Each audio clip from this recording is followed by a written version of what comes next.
Well, I am back in Washington, D.C. I've been here a few times before and have gone to the National Mall and the Lincoln Memorial and the Washington Memorial and all those different places. And it's absolutely criminal that I've been here twice now and haven't gone to see the memorial to my favorite president, Teddy Roosevelt. So I am fixing that problem today. We are here at Teddy Roosevelt Island, which is a living memorial to Teddy Roosevelt. We're going to check out what they have here because I've never been here before. I also have something here in my backpack that I've been carrying with me for a while because whenever I shared it, I wanted to share it with you all first.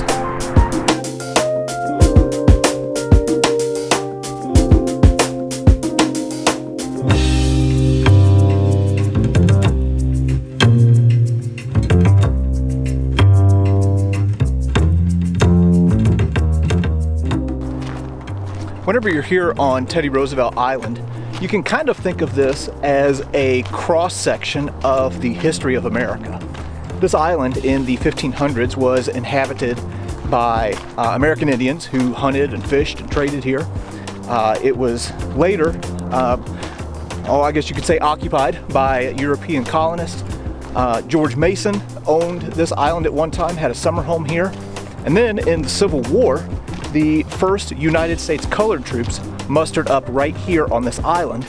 And later on in the Civil War, I guess you could say ex-slaves, which were considered contraband, found refuge here on Theodore Roosevelt Island. Now, in the 1930s, there was a group that got together and wanted to create a memorial for Teddy Roosevelt, so they arranged for the purchase of this island.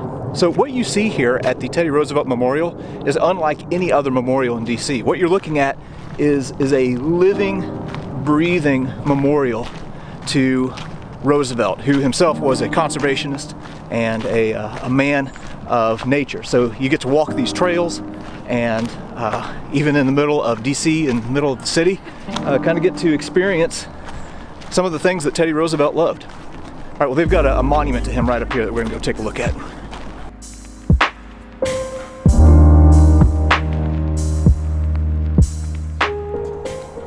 All right, well, there we go. There is the monument and statue to arguably the greatest president ever, at least in my opinion, Teddy Roosevelt. Now, this monument was dedicated in October of 1967 by Lyndon Baines Johnson on Teddy Roosevelt's birthday.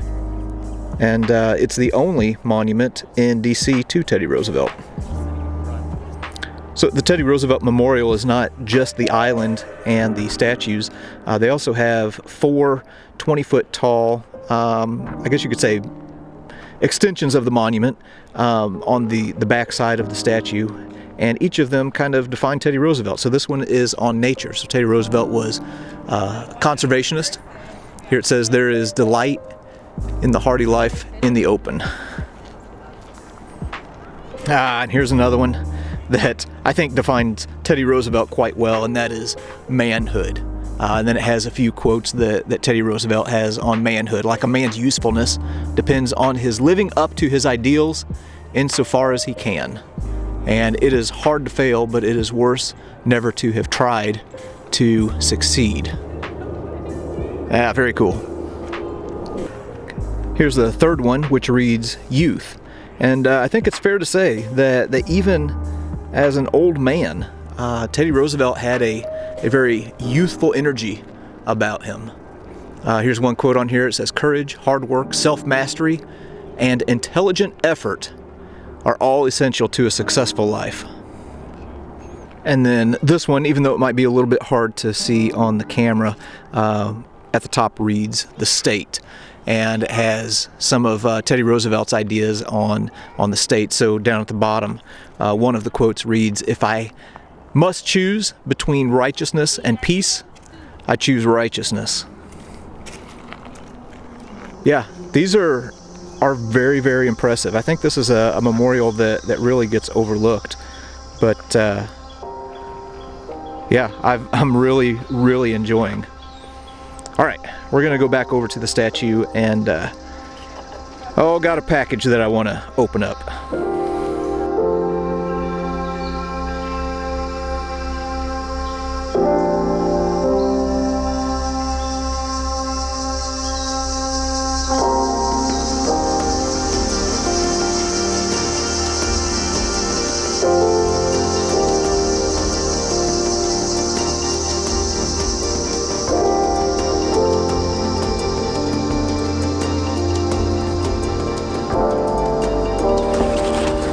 All right, well, here it is, the old silver play button for hitting 100,000 subscribers on YouTube.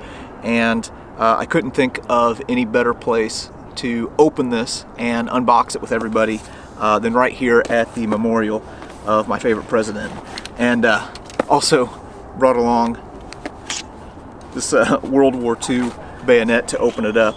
And you might be saying to yourself, it seems like it's completely unnecessary to open your play award at the Teddy Roosevelt Memorial with a World War II bayonet. And if that's what you're thinking, well, you're absolutely correct. But it just seemed cool to me in the moment. All right, so here we go. Get rid of that. Okay, so they have a nice letter in here. It says, do you remember your first subscriber, your 100th, or your 1000th? Chances are you do, and we know that you'll definitely remember your 100,000th subscriber. Your fans have found you while searching YouTube, learned about you through a friend, or maybe showed up as a recommended video. No matter how they came to your channel, fans stayed, and their numbers increased because of your unique voice and the excitement of being part of a growing community that you have established. They're right about the unique voice. I've been told that I sound like a redneck. We are thrilled to see the developments of your community and proud to honor you with this impressive milestone of reaching 100,000 subscribers with the Silver Creator Award. Congratulations. All right, so